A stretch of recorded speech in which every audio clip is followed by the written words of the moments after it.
Imagine for a second that you possess world-class skills. I mean, you have the drive, the intelligence, and the raw talent to compete with absolutely anyone, anywhere on the globe. Right, you've put in all the hard work. Exactly. You've done everything right. But there's a catch. The piece of paper proving your expertise, your degree, basically is completely invisible to the global economy. Oh man, that is an incredibly frustrating scenario to picture. It really is. You are standing at the door of the global job market holding the key, but the lock just, it simply doesn't recognize the shape of the metal. Yeah, you put in the years of study, but the system itself essentially refuses to read your credentials. Welcome to today's deep dive. Hmm. So today's date is March 27, 2026, and we are unpacking a massive new press release from a company called EON AI Ventures. And this is a big one. Oh, it's huge. They've just announced the rollout of something called the Global Virtual Campus across Africa. And their stated mission is to completely rewire how global higher education credentials work on the continent. Which, I mean, is no small feat. Not at all. We are talking about delivering a top-ranked, fully accredited European university degree directly to a smartphone, and supposedly doing it for approximately 1% of the cost of a traditional study abroad program. 1%. It's Yeah. almost hard to wrap your head around that number. It really is. Okay, let's unpack this.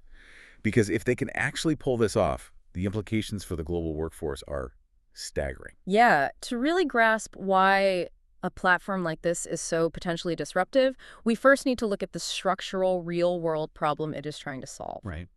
And that begins with the sheer scale of Africa's demographic wave. Right. Right now, there are 12 million young Africans entering the labor force every single year. 12 million. Just to put that in perspective for you listening, that is more young people entering the workforce annually than on any other continent on the planet. It's a massive influx of talent. And we need to be clear about who we are talking about here. These aren't just arbitrary numbers. These are highly motivated, incredibly talented young people. Absolutely. We are talking about rigorous graduates from prestigious regional institutions like the University of Lagos, Maker University in Uganda, or the University of Cape Town. Right. The barrier to their success has never been a lack of ability. The barrier is this systemic issue of global translation.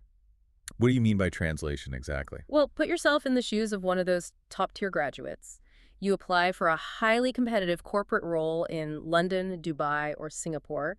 You are going up against candidates from well-known Western universities. And let's look at what actually happens in that hiring pipeline. Because, a hiring manager sitting in a high-rise in London looks at a stack of resumes, or more likely, their automated applicant tracking system does. Yeah, usually an algorithm these days. Exactly. And the system instantly recognizes and validates a degree from a UK or European school. But when it scans an African university credential, even from a brilliant, rigorous program, it often just kicks it back as unrecognized. It's an efficiency bias.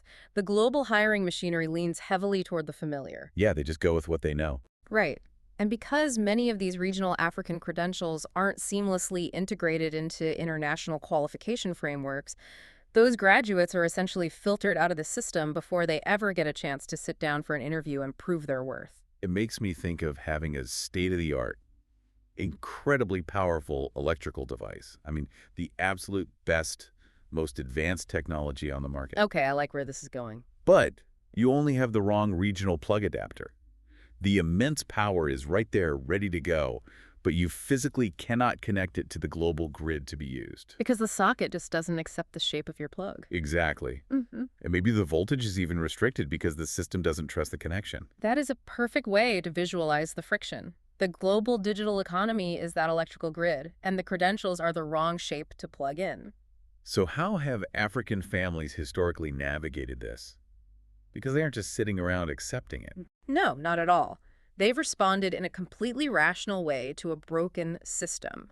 They spend billions of dollars, literally billions annually, sending their students to the UK, the UAE, and across Europe. They are essentially forced to buy the right plug adapter at an exorbitant premium. Yeah, that's exactly what it is. We're talking about paying international tuition, securing visas, booking flights, and paying for housing in some of the most expensive cities in the world. Which usually runs anywhere from $3,000 to $15,000 a year. That is a massive financial burden for families. Yeah. I mean, totally out of reach for most. But here's where this narrative shifts from a story about structural inequality to a story about an absolute ticking clock existential threat. The ticking clock. Yeah, and that clock is artificial intelligence. Because the global job market isn't just sitting frozen in time while this credential gap exists. AI is actively changing the entry-level landscape right beneath our feet. What's fascinating here is the specific localized data on this AI disruption. If you look at the 2026 Anthropic Economic Index, which tracks exactly how different industries are being automated, the numbers are startling. What are we looking at? AI is currently automating 62% of the financial services tasks that have historically absorbed Africa's best educated graduates. Hold on, 62%. Wait, really? Yes, 62%. That means if you are a graduate relying on a traditional entry-level white-collar job like data entry, basic financial analysis, junior coding, more than half of those stepping stone roles are just vanishing. They're evaporating, and the data gets even more concentrated when you zoom in on the specific tech and financial hubs driving Africa's emerging middle class. Give me an example. Take Nairobi, for example, which is widely known as the Silicon Savannah. Their tech sector is facing a 70% AI exposure rate. 70%. Let's contextualize that for a second. 70% exposure in Nairobi means that out of every 10 entry-level coding or quality assurance jobs a new graduate might apply for today, 7 of them could realistically be handled by an algorithm by the time that graduate finishes their onboarding process. It is a chilling reality for a 22-year-old trying to start a career. It's incredibly daunting. And the trend holds across the continent. In Cape Town, their massive business process outsourcing sector, think international customer support and professional services, is looking at 65% AI exposure. Wow. Lagos's booming fintech sector sits at 62%, Accra's finance sector is at 60%, and Cairo's government administration sector is facing a 55% exposure rate. So if we piece this all together, you have the largest youth entry wave in the world trying to plug into a global economy that refuses to recognize their credentials. Right at the exact moment that AI is rapidly eating the very entry-level jobs they usually rely on to get a foothold. The timing couldn't be worse. And the traditional workaround, spending billions of dollars to fly to Europe to study, is fundamentally too slow, far too expensive, and just structurally incapable of handling a crisis of this magnitude. Exactly. You cannot solve a scalable systemic crisis with a slow, highly individualized workaround. It just doesn't compute. Because the traditional solution is so fundamentally incompatible with a rapidly automating AI-driven job market, a radically new, hyperscalable delivery method isn't just a nice idea. It is an absolute requirement. Which brings us to the concept of leapfrogging. Yes, leapfrogging. If you follow global economics, you know this is the defining characteristic of African technological development. We saw it with telecom, right? Africa didn't spend decades slowly building out fixed-line telephone poles to every rural village. No, they completely skipped that era and leapfrogged directly to mobile cellular networks. And they did the exact same thing with personal finance. Right. Yeah, they didn't build brick-and-mortar bank branches on every corner. They leapfrogged straight into mobile money systems like M-Pesa, years before the West adopted mobile payments. And what EON AI Ventures is arguing in this press release is that the global virtual campus represents that exact leapfrog moment, but applied to 4-year higher education. They are attempting to skip the massive, capital-intensive phase of pouring concrete, buying land, and building physical brick-and-mortar university campuses to serve those 12 million annual graduates. Which would take decades and trillions of dollars. Right. Instead, they are delivering the entire university degree directly to the technology that people already have in their pockets. But we need to seriously examine the tech reality of how they're actually doing this. Because, I mean, the historical failure of Western educational platforms in emerging markets is that they just take a portal designed for California or London and slap it onto a mobile browser. Yeah, they just port it over and expect it to work. Which assumes the user has high-speed broadband and a laptop.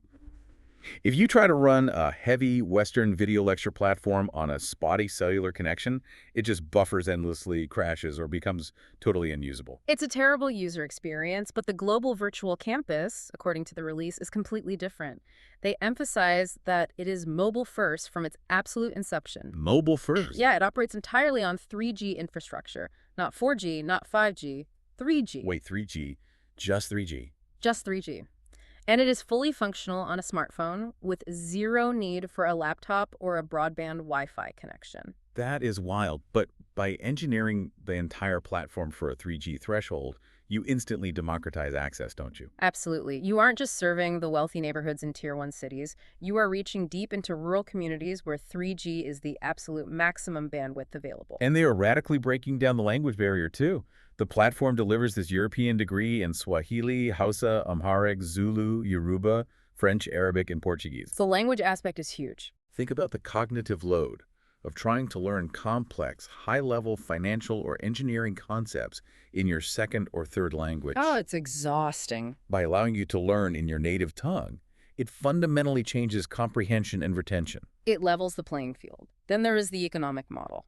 Because there is no physical campus, no dormitories, and no reliance on expensive personal hardware like laptops, they claim they can deliver this for approximately 1% of the cost of a traditional study abroad program. Okay, I hear that 1% cost figure, and if studying abroad is $10,000 a year, 1% is $100. Right. That shatters the financial barrier. But, and I have to push back, here we are looking at a press release. The promise of delivering a rigorous European university degree over a 3G smartphone connection without a laptop. It sounds a bit utopian. It definitely sounds like a tall order. Doesn't that inherently risk watering down the quality of the education? How do they ensure precision in a high-stakes learning environment on such limited hardware? I mean, if I'm studying advanced engineering, how does a 3G connection handle complex visual models without crashing my phone? It is the most vital question to ask. If you're shrinking a university into a 3G phone, the assumption is that something major is lost in translation. Right. But this is where the specific background of EON AI Ventures becomes the linchpin of the operation. The CEO, Dan Lajerskar, and his team have 25 years of experience specifically in immersive learning and extended reality, or XR. Okay, and just for you listening, think of XR as an umbrella term for virtual and augmented reality. Basically, the ability to put a digital 3D engine or a virtual financial terminal right on your desk, viewed through your phone screen. Exactly. And crucially, EON knows how to optimize those complex XR educational tools for limited hardware bandwidth. They have something like 136 million platform downloads globally. So they know what they're doing. They do. They don't try to stream massive, heavy virtual environments live over 3G like a continuous video feed. That would crash instantly. So how do they do it? They use hyper-compressed data and edge computing. Essentially, the core assets can be downloaded during off-peak hours, and the actual processing happens locally on the phone itself. Okay, so the phone is doing the heavy lifting, not the network. That explains the bandwidth workaround. But what about the teaching itself? The press release explicitly states they built this platform for environments where precision matters. They are making a very important distinction regarding AI in education here. They point out that generic, off-the-shelf AI, the kind we interact with daily, often only delivers about 80% quality or accuracy. Yeah, hallucinates, it guesses, or it approximates an answer. Exactly. But when you are training someone for a high-stakes professional environment, 80% accuracy is dangerous. High-stakes operations require 100% precision. So they are just plugging a generic chatbot into a curriculum and calling it a day. No, they are using highly specific, precision-trained AI to guide the student. And this is actually part of a larger strategy they call the Sovereign Human Initiative. The Sovereign Human Initiative. Yeah, the whole goal of that initiative is to combat the very AI workforce displacement we were talking about earlier. They are using specialized AI to upskill humans faster than generic AI can replace them. It's fighting fire with a very carefully controlled, highly targeted fire. Exactly. But even if we accept that they have solved the technical puzzle, delivering robust, high-quality XR content to a 3G smartphone, that still only solves half the problem. True. Right? Because we established earlier that the core barrier isn't a lack of knowledge. The real boss level of this game is the bureaucracy of global accreditation. Oh, absolutely. Tech alone doesn't get you hired in London, the piece of paper does. The adapter plug.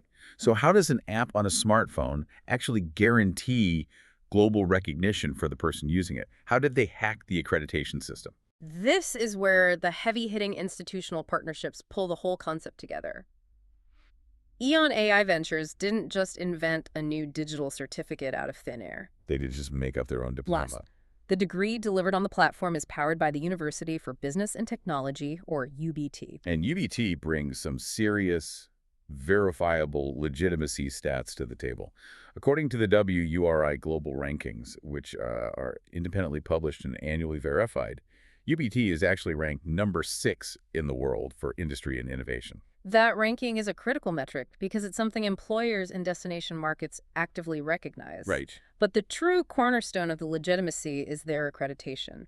UBT holds a 4-year British Accreditation Council, or BAC, recognition, certified through 2025. We should explain what that actually means, Yeah. because the BAC recognition is essentially the golden ticket in international education. It really is. It's a massive trust signal. The BAC rigorously audits a university's curriculum, their faculty standards, and their testing methods. So, if you hold a degree with BAC recognition, a hiring manager in London or Dubai doesn't have to guess if your education was rigorous. The British Accreditation Council has already done all the heavy lifting of verifying it for them. Furthermore, UBT operates across multiple physical European campuses, boasts over 15,000 active students, and maintains a 98% graduate employment rate. 98%. And their diplomas are recognized for transfer at over 500 universities across the European Union and the United States. So when a student in a rural village in Kenya finishes this mobile-first program, they aren't getting a digital certificate of completion from some Silicon Valley tech startup. No, not at all. They're receiving a fully accredited, globally recognized European university credential, the exact same credential they would have gotten if they had paid $15,000 to fly to Europe and sit in a physical brick-and-mortar classroom. Which perfectly solves the credential gap for the individual student. It hands them the adapter plug. Exactly. But the true genius of the global virtual campus model is how it practically integrates with the financial and governmental layers of the African continent. Right. It goes deeper than just the individual. It does. The accreditation isn't just recognized by Western employers. It is specifically designed to be compatible with the funding requirements of the World Bank and the African Development Bank, or AFDB. Here's where it gets really interesting. Think about the massive incentives this creates for local African universities. Oh, the incentives are huge. If you are the rector of an African university, your biggest structural problem is brain drain. Your wealthiest or most ambitious students want a British-accredited degree, so they leave the country. They take their talent and their tuition dollars and they go to Europe. Exactly. But with this platform, local universities can actually co-credential. Let's walk through how co-credentialing actually works on the ground because it's fascinating. Please do. A student who wants that global recognition no longer has to leave their home country. They enroll at their local institution in, say, Nigeria. They might attend local in-person seminars or use local study groups for social engagement, but their core curriculum, their XR immersive modules, and their rigorous testing are delivered through the European 3G platform. So when they graduate, their transcript shows they passed the rigorously audited European standards, giving them a dual stamp of approval. Exactly. It completely transforms diaspora enrollment. You retain your brightest minds within your own borders while still giving them the global adapter plug they need. And because the program meets the strict accreditation requirements of the World Bank and the AFDB, these local African universities can suddenly access massive development finance channels that they previously couldn't tap into. Wow. So it is a massive influx of potential capital for local institutions to modernize. And it's not just the universities either. EON's platform aligns with the national qualifications frameworks, the NQFs in major economies like South Africa, Kenya, and Nigeria. And for context, an NQF is basically the official government ledger of what educational qualifications mean in that specific country. Right. If we connect this to the bigger picture, it becomes clear why national governments are the ultimate target for this deployment. Why is that?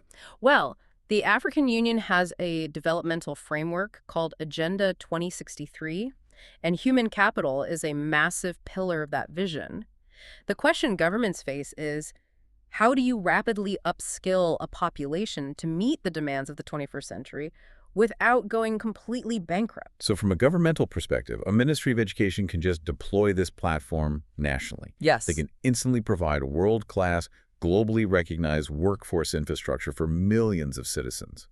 And they can do it with zero capital expenditure on physical campus buildings. Zero. No pouring concrete, no buying land, no building massive dormitory complexes. You just partner with the platform, align it with your national framework, and suddenly, every citizen with a 3G smartphone has access to a number 6 world-ranked university degree. It's revolutionary. The press release explicitly states that the government that moves first on this secures a national and continental headline that no competitor can replicate. They define this generation's credential standard. It's essentially a race to see which nation will execute the Leapfrog first.